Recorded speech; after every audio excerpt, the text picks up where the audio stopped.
మాంగళ్యం తంతు నానేనా మమ జీవన హేతునా బధ్నామి శుభగే. నా జీవితం నాశనం చేసావు కదరా. ఇంతకీ పెళ్లి బాగా జరిగిందా? పెళ్ళెలా జరిగింది రాజా? ఎవరిది? ప్రభాస్తో పాటు ఇంకెవరి పెళ్ళైనా జరిగిందా ఏంటి?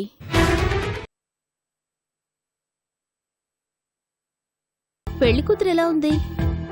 బాగుంది. ఒకరినొకరు ఇష్టపడిన వాళ్లే కదమ్మా. అమ్మాయి బాగానే ఉంటుంటుంది. పైగా మన చందు వాళ్ళ ఆఫీస్లోనే పనిచేస్తుందట. అప్పుడు పెళ్లికి చందు కూడా వచ్చుంటుందిగా. ఏ రాజా?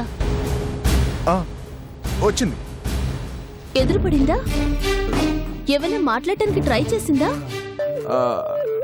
నువ్వు మౌనంగా ఉన్నా చందు మౌనంగా ఉండదే. ఉండదు. తను రెచ్చిపోతుంది, మనల్ని రెచ్చగొడుతుంది. ఏంటి రాజా, మళ్ళీ మీ మధ్య గొడవ ఏమన్నా జరిగిందా ఏంటి?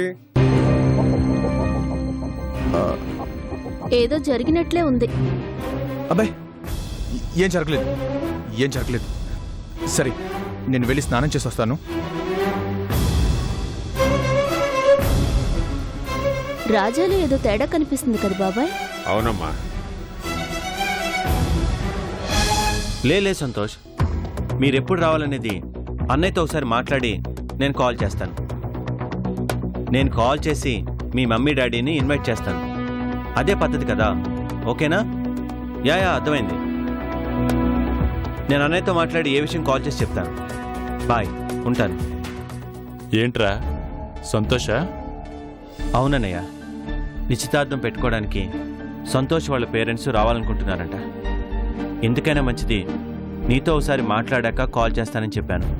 ఇంకా మనం మాట్లాడేదేముందిరా, రమ్మని చెప్పాల్సిందే. ఎలా చెప్తావన్నయ్య? ఈరోజు మనం ఉన్న పరిస్థితుల్లో వాళ్ళని రమ్మంటే బాగుంటుందా? సంతోష్ చందుని ప్రేమించింది మన స్టేటస్ని చూసి కాదు కదా. ఈరోజు మన పరిస్థితి బాగాలేదని చందుని వద్దంటాడా?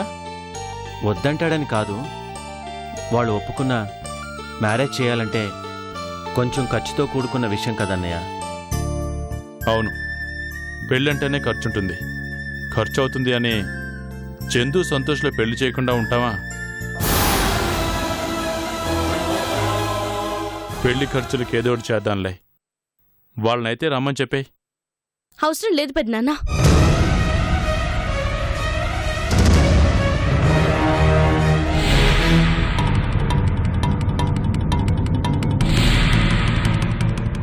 చందు, ఏంటమ్మా, ఏమైంది? అవునమ్మా, నీకిష్టమైన సంబంధమే కదా. వద్దు పెద్దనాన్న, ఇప్పుడు వాళ్ళు రావాల్సిన అవసరం లేదు. ఏమ్మా, వాళ్ళొస్తే రిసీవ్ చేసుకోవడం ఇబ్బంది అవుతుందనా? అదేం కాదు, ఉన్న సమస్యలు చాలా ఉన్నట్టు మళ్ళీ వాళ్ళు రావడం, పెళ్ళి అది ఇది అని హడావిడి చేయడం, అదంతా ఇప్పుడెందుకు? అదేంటమ్మా, నీకిష్టమైన సంతోష్ వస్తాను అంటే మేం వద్దంటున్నా నువ్వు రమ్మని చెప్పాలి గాని ఇప్పుడెందుకు అంటావేంటి?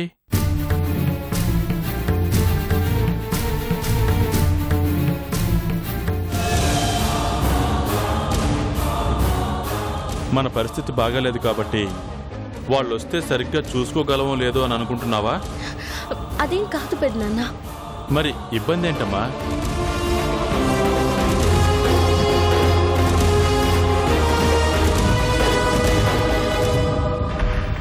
చెప్పు చందు. వాళ్ళేమో ఫోన్ చేసి వస్తాము అంటున్నారు. రావద్దు అంటే ఎందుకు రావద్దు అనేది కారణం మనం చెప్పాలిగా.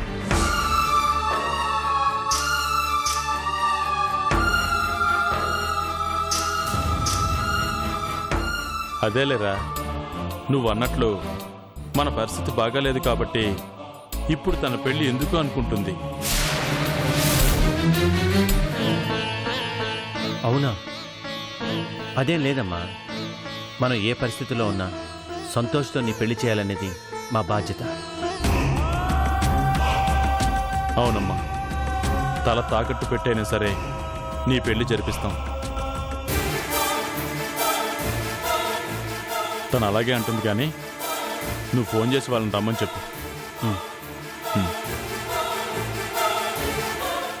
పెద్దనాన్న,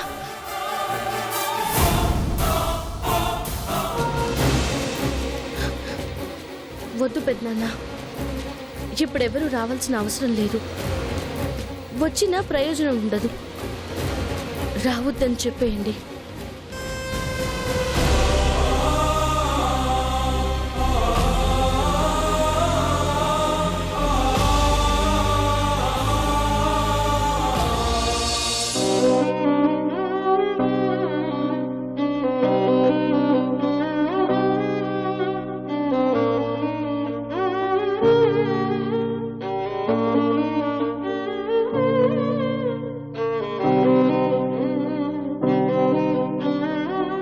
నచ్చితే ఉంచుకో లేదా తెంచుకో.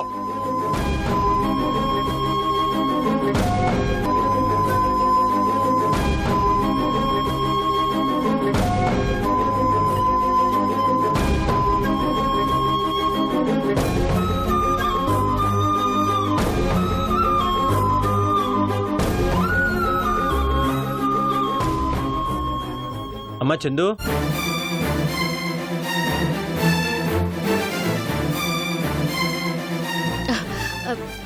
ఏం డాడీ? ఏమ్మా సరిగ్గా ఏం తినడం లేదంట, ఆఫీసుకు కూడా వెళ్ళడం లేదంట, ఏమైంది? ఏం లేదు డాడీ. ఏం జరిగినా ఆఫీస్కి వెళ్లకుండా ఉండవు. అలాంటిది ఆఫీసుకు కూడా వెళ్ళడం లేదంటే నిజం చెప్పమ్మా, ఏమైంది? ఏం లేదు డాడీ, నాకే బాగోలేదు, అందుకే వెళ్ళలేదు. బాగాలేదా? ఏమ్మా డాక్టర్ దగ్గరికి వెళ్దామా? మనసు బాగోలేకపోతే డాక్టర్ దగ్గరికి వెళ్ళి ప్రయోజనం ఏంటి డాడీ? మనసు బాగాలేదా? చెప్పమ్మా. పెళ్లికి వెళ్ళేటప్పుడు చాలా సంతోషంగా వెళ్ళాం. వచ్చిన దగ్గర నుంచే ముభావంగా ఉంటున్నాం. తిండి సరిగ్గా తినకుండా ఆఫీసుకు కూడా వెళ్లకుండా ఇలా ఉన్నావంటే నీ మనసుకు అంత కష్టం కలిగించే విషయం ఏం జరిగిందమ్మా?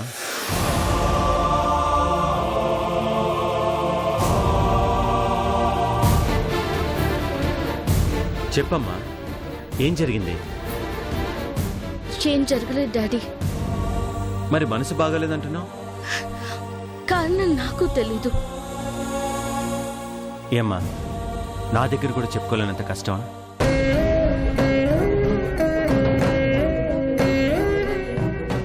చెప్పమ్మా, ఏమైంది? సంతోష్ ఏమైనా ఫోన్ చేశాడా?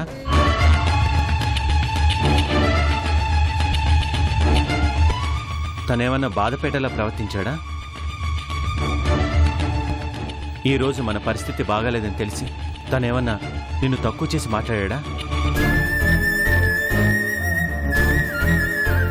చెప్పమ్మా, ఎవరు ఏమీ అనకుండా నువ్వు ఇలా ఉండవు.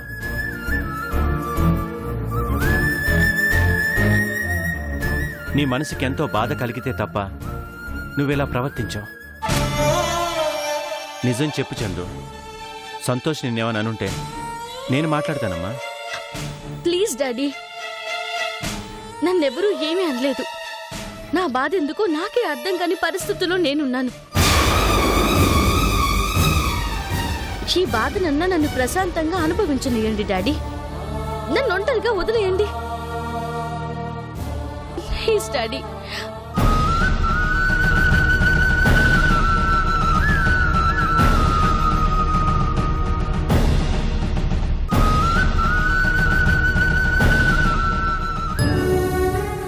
సరేనమ్మా, నిన్ను ఇబ్బంది పెట్టడం నా ఉద్దేశం కాదు. కానీ నువ్విలా బాధపడుతూ ఉంటే నేను చూడలేను. నీ బాధ కారణం ఉంటే చెప్పు, అది ఏదైనా సరే నేను సాల్వ్ చేయడానికి ట్రై చేస్తాను. ఓకేనా?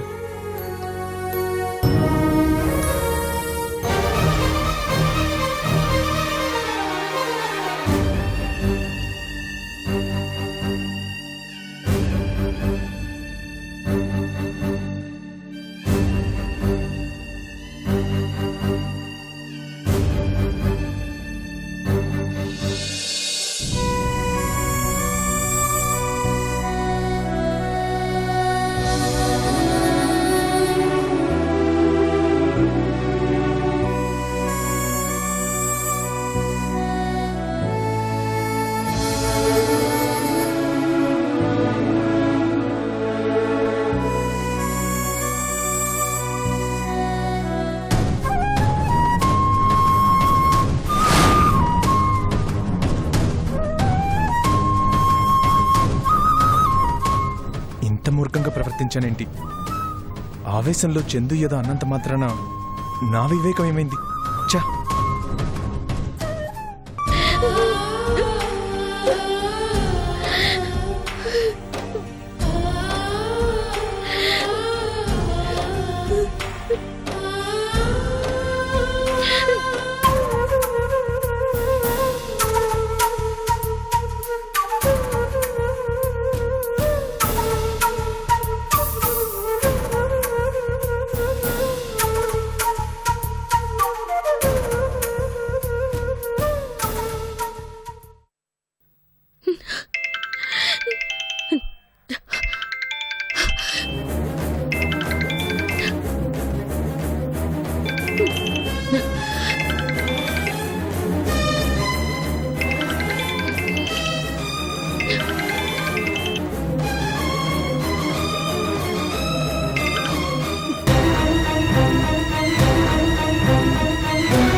హలో, హలో చందు, ఎందుకు ఫోన్ చేశావు?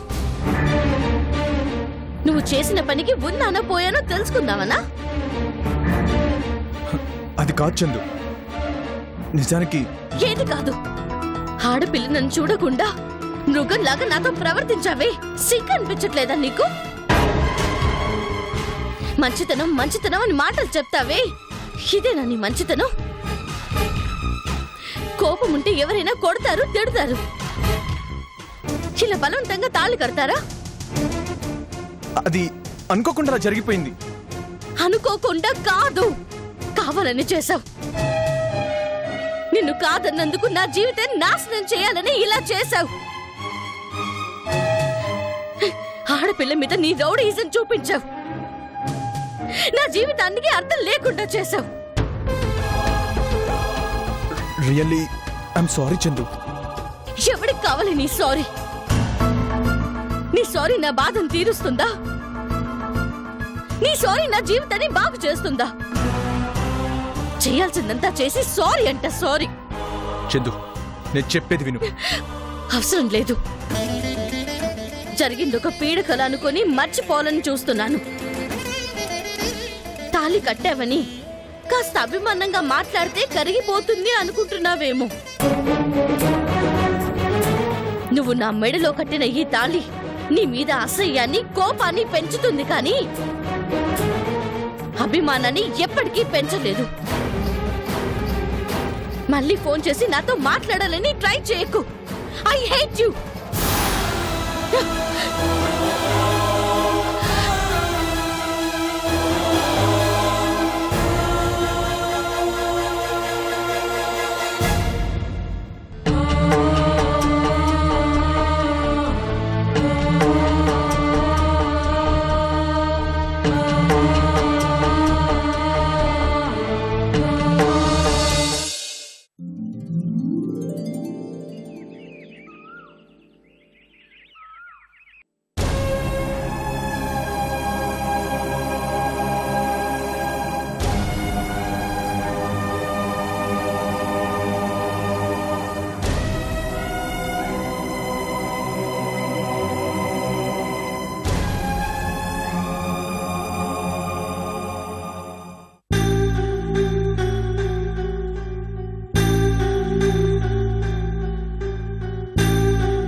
చందు, టిఫిన్ చేద్దు గన్రా. వద్దమ్మా, ఆకలిగా లేదు. వద్దంటే రాత్రి మాత్రం ఏం తిన్నావు కాబట్టి? నిజంగా ఆకలిగా లేదమ్మా. ఏమైంది నీకు? ఎవరి మీద నీకు ఈ కోపం? అదేం లేదమ్మా. నిజం చెప్పు చందు. పెళ్లికెళ్ళొచ్చిన దగ్గర నుంచి చూస్తున్నాను. అదోలా ఉంటున్నావు. సరిగ్గా తినడం లేదు, సరిగ్గా మాట్లాడటం లేదు. చెప్పాను కదమ్మా, జర్నీలో బాగా అలసిపోయానని. అంతకు మించి ఇంకేం లేదు. ఆఫీస్కి టైం అవుతుంది, వస్తాను. ఆగు. నీ మాటలు ఏమీ లేవని చెప్తున్నా, నీ కళ్ళు ఏదో ఉందని చెప్తున్నాయి. బాధ చెప్పుకుంటే తీరుతుంది, దాన్ని అణిచిపెట్టుకుంటే అదలా పెరుగుతూనే ఉంటుంది. నీ దగ్గర చెప్పకుండా ఉంటానా? నిజంగా ఏం లేదమ్మా. లేకపోతే రోజు ఆఫీస్కి ఎలా వెళ్లేదానివి, ఈ రోజు ఎలా వెళ్తున్నావు? మనసులో బాధ ఉన్నప్పుడే ఒంటి మీద శ్రద్ధ ఉండదు, చేసే పని మీద శ్రద్ధ ఉండదు. రాత్రంతా నిద్రపోలేదని నీ కళ్ళు చెప్తున్నాయి. అంత కష్టం ఏమొచ్చిందమ్మా నీకు? అబ్బా, ఏం లేదని చెప్తున్నాను కదమ్మా. ఆఫీస్కి టైం అవుతుంది, నేను అర్జెంట్గా వెళ్ళాలి.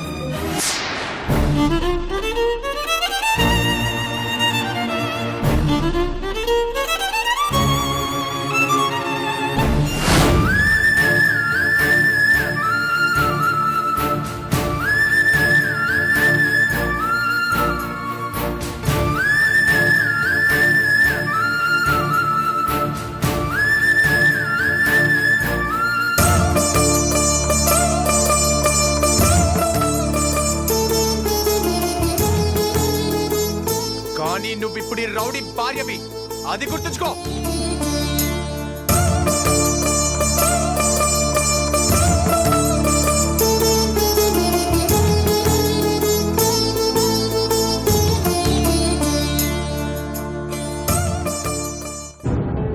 అమ్మా చందు,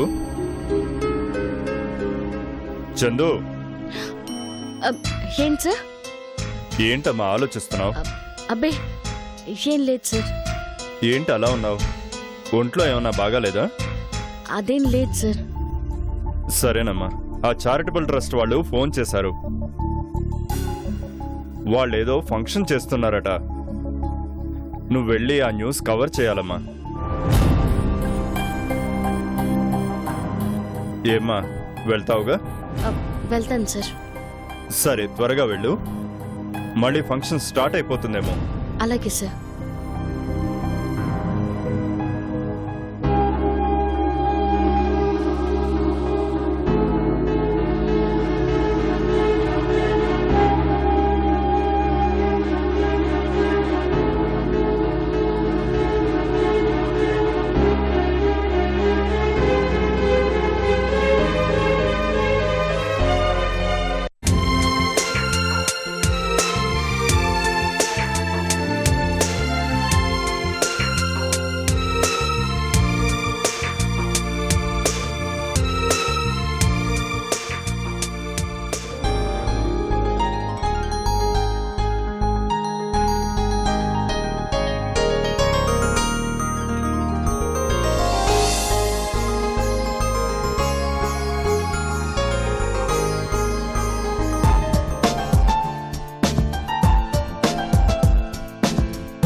అరుగు వచ్చేసారు.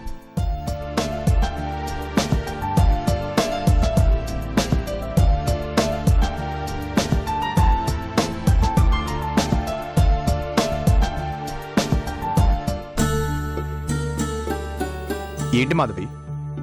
వద్దంటే తీసుకొచ్చావు. ఇలా అందరి ముందు నిలబడాలంటే సిగ్గుగా ఉంది. ప్రపంచం పట్టించుకునే వాళ్ళకి నీడనిచ్చే చోటిది. ఇలాంటి చోటికి రావడానికి మనం ఇబ్బంది పడాల్సిన అవసరం లేదు. ఆ అమ్మాయి ఎవరో కానీ మేడ్ ఫర్ ఈచ్ అదర్ లా ఉంది.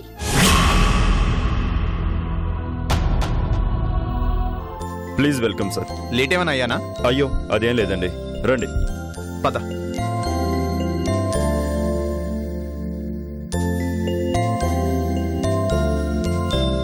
రా మాధవి.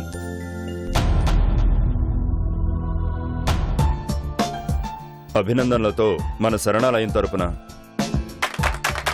Thank you.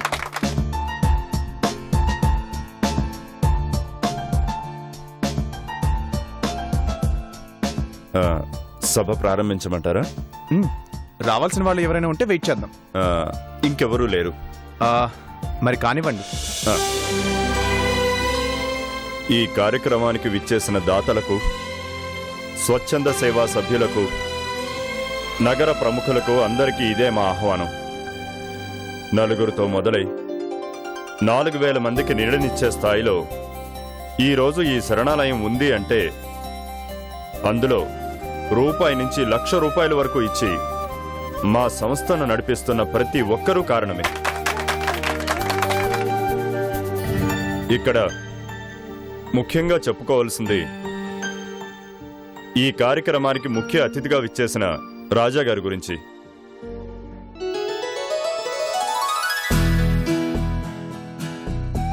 అందరూ ఈ సంస్థకి అంతో ఇంతో డొనేషన్ ఇచ్చారు.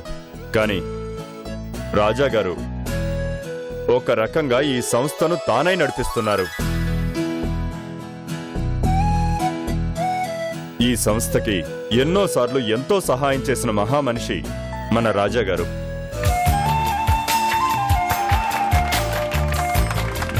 ఈ సందర్భంగా రాజా గారిని ప్రసంగించవలసిందిగా కోరుతున్నాను.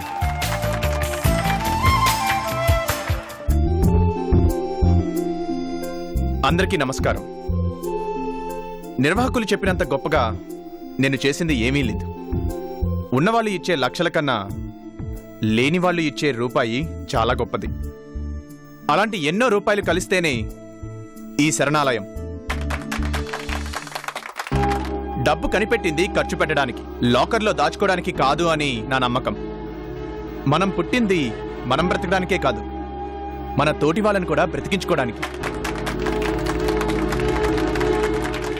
ఇంటికి పిడికెడు గింజలిచ్చినా ఆకలి అనే మాట వినిపించదు. మనిషికి 1000 రూపాయలు ఇస్తే దరిద్రం అనేదే కనిపించదు. అన్నం తినే ముందు ఆకలితో మనలాంటి మనుషులే కొందరున్నారు అని ఒక్కసారి గుర్తు చేసుకోండి చాలు. ఇంత మంచి కార్యక్రమానికి నన్ను అతిథిగా పిలిచినందుకు ఈ ఆశ్రమం కార్యనిర్వాహకులకి ప్రత్యేకంగా కృతజ్ఞతలు తెలుపుకుంటున్నాను. ఈ ఆశ్రమానికి నా వంతు సహాయంగా ఈ చిన్న మొత్తాన్ని ఇస్తున్నాను. మాధవి, నీ చేత్తో వాళ్ళకి